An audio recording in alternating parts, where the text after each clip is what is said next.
Now the serpent was more subtle than any beast of the field which the Lord God had made. And he said unto the woman, Yea, hath God said, Ye shall not eat of every tree of the garden? And the woman said unto the serpent, We may eat of the fruit of the trees of the garden, but of the fruit of the tree which is in the midst of the garden, God hath said, Ye shall not eat of it, neither shall ye touch it, lest ye die.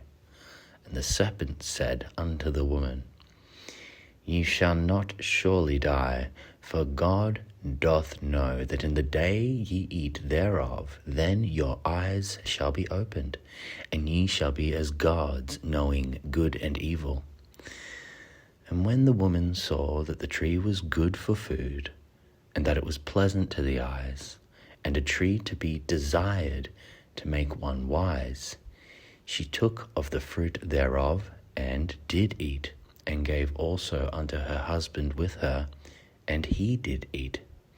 And the eyes of them both were opened, and they knew that they were naked, and they sewed fig leaves together, and made themselves aprons. And they heard the voice of the Lord God walking in the garden in the cool of the day, and Adam and his wife hid themselves from the presence of the Lord God amongst the trees of the garden. And the Lord God called unto Adam and said unto him, Where art thou? And he said, I heard thy voice in the garden, and I was afraid, because I was naked, and I hid myself.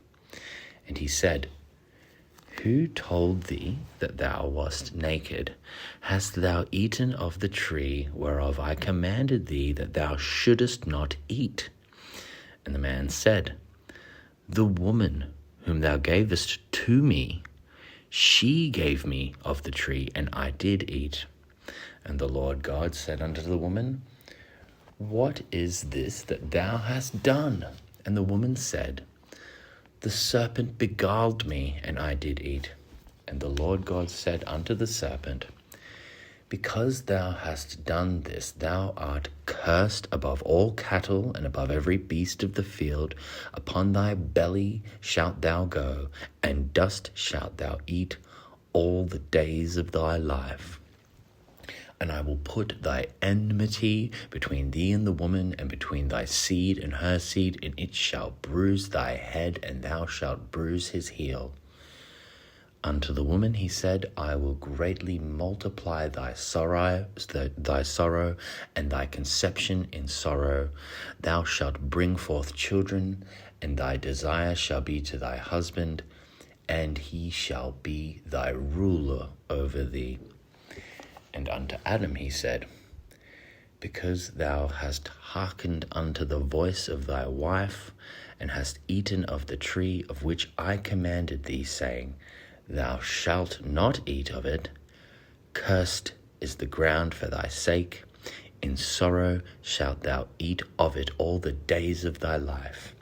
Thorns also and thistles shall it bring forth to thee, and thou shalt eat the herb of the field.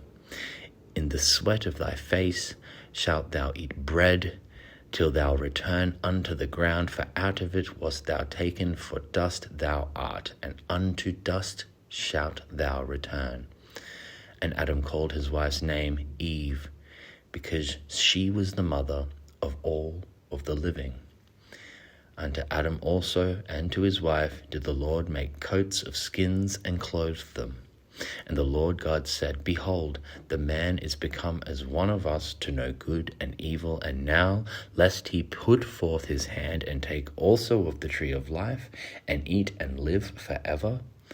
Therefore the Lord God sent him forth from the garden of Eden to till the ground from whence he was taken. So he drove out of the man, and he placed at the east of the garden of Eden cherubims, and a flaming sword, which turned every way to keep the way of the tree of life.